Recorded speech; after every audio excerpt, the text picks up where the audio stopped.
the NFL Combine, the ultimate people versus assets conversation, as the NFL is getting newly acquainted to the stars of our sport. So most intriguing players at the NFL Combine is how we are talking about this, but I'm always fascinated by the number of NFL fans that are learning about guys that you and I have known about for 5 years for the first time, right? So Caleb Williams is literally being introduced to people that just don't know who he is at the NFL Combine. Now, he's not going to throw, but he's going to be there along with some others like Jaden Daniels and Drake May, right? This is a meet and greet, right? This is, hey, how are you? I'm a Heisman winner in 2022. I'm the Heisman winner in 2023. I'm the tooliest quarterback in this draft, Drake May. So I named all three of them. That's how they're going to start these conversations. But for our purposes, let's talk about college and look at it as if we know these guys. So the most intriguing for me comes down to who can do the most to help themselves out at the NFL Combine. Now, somebody somewhere is going to run fast, right? We know this. Some dude from FCS whatever is going to drop 4.2, right? We're going to get the group of 5 player like, say, Tariq Woolen a few years back, who's just long and rangy, and everybody is overjoyed with to have that guy available on day 2. But I'm looking at the top 25, right? And then I'm looking at the 32 picks. And I go through this list and I ask myself, who is a great player on one of these teams that just doesn't slot into the top 10 of the NFL draft if you're doing your best available? And for me, the guy that jumps off the page is Michigan quarterback J.J. McCarthy. J.J. McCarthy was the best player that we did not care to call the best player in the college football playoff. And all he did was lead Michigan to a 15-0 record and a national championship for the first time in the playoff era and their first national championship in 26 years. But if you know anything about J.J. McCarthy, you knew that this was in the cards coming out of high school. It's a 5-star prospect coming out of the state of Illinois, goes to IMG Academy, ends up at Michigan, and was so good in 2022 that Jim Harbaugh was forced to let the quarterback competition go into the season, even though he had Cade McNamara at quarterback, and Cade McNamara had led Michigan to their first appearance in the college football playoff against Georgia and a win against Ohio State and a Big Ten crown, right? So JJ has always had this. But the thing that I think frustrates us about JJ is we just don't know how good he can be. I say this because he needs to show that Michigan ran a predominantly power run, gap scheme, duo kind of offense, because that's what the program does. That's what they're good at. That's how they have built their identity. And he needed to work within that. So he needs to show that he can be the scheme when the scheme breaks down. And you know what? There are flashes of this in every game that he played. Either he's about to get trucked and outrun somebody to the corner, or he throws an absolute dart to somebody that should not be open and gets them to be open. The problem with the offense that they run, though, is it is predominantly a 21st century kind of pro style, right? Meaning we're going to run the football. We want to depend on our offensive line. We want to down block. We want to go pass to pass. We want to get man coverage and let our wide receivers and tight ends win.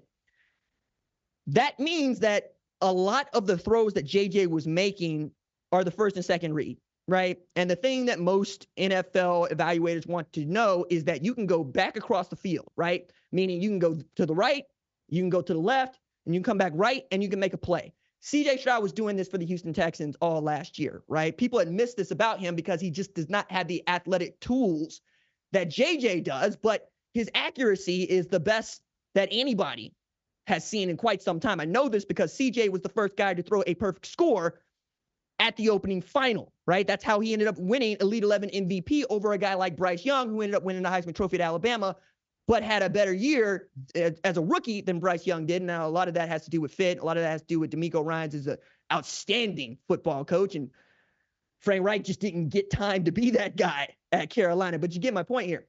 So I think what we want to see from JJ is be JJ McCarthy. Be the guy with an explosive arm that can throw a football over them mountains. The guy that probably is going to go sub 4.5 in the 40 if he chooses to run it.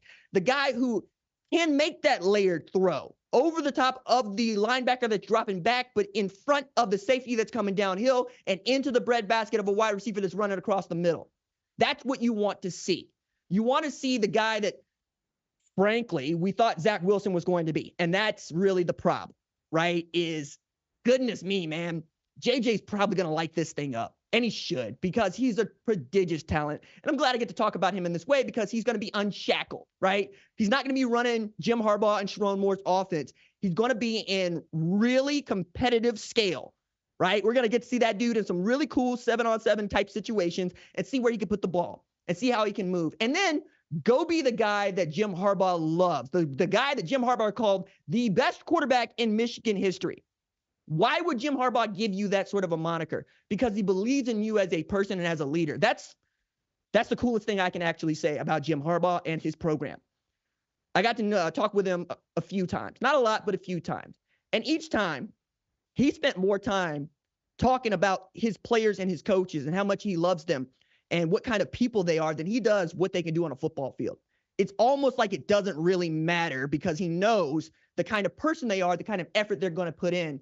And because he has his own music that he marches to and he likes his music, he could absolutely take all the arrows and all the slings that would come at a guy like J.J. McCarthy, who might throw a pick early in his career. Like, that was my real conundrum with J.J. McCarthy.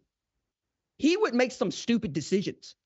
And then I would have to remind myself that he is young and give him an opportunity to grow up. And he has done that, right? He used to be the dude that was going to throw the ball to the other team. Now he's the guy that is making the educated and mature read and was not afraid to live for another play. And that is what you're going to have to do as an NFL rookie, especially if you are drafted to start. So be J.J. McCarthy, and then everything else will take care of itself.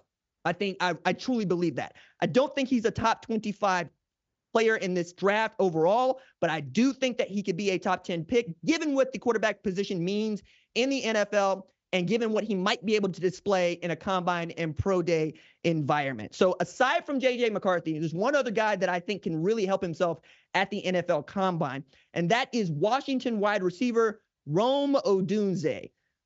Rome could vault ahead of Marvin Harrison Jr. with one particular metric. If we find out that Rome Odunze is a sub-4.4 40-yard dash guy, it's going to be really difficult to say that guy is not as good or better than Marvin Harrison Jr. Now, I'm still going to go draft Marvin Harrison Jr. because I know more about Marvin Harrison Jr. and I've been following Marvin Harrison Jr. since St. Joe's prep. Rome Odunze shocked me in 2022 and then came on strong in 2023. He also caught more balls than Marvin Harrison Jr.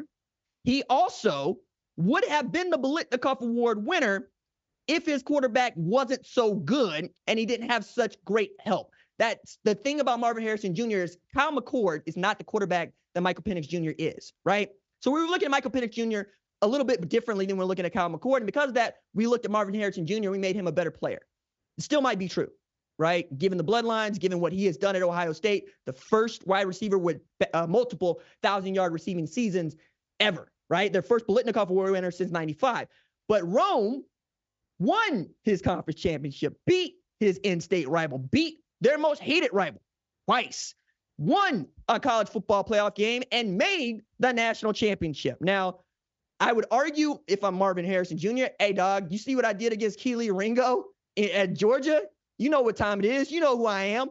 I do. The other part about that is 2022 is 2022, 2023 is 2023.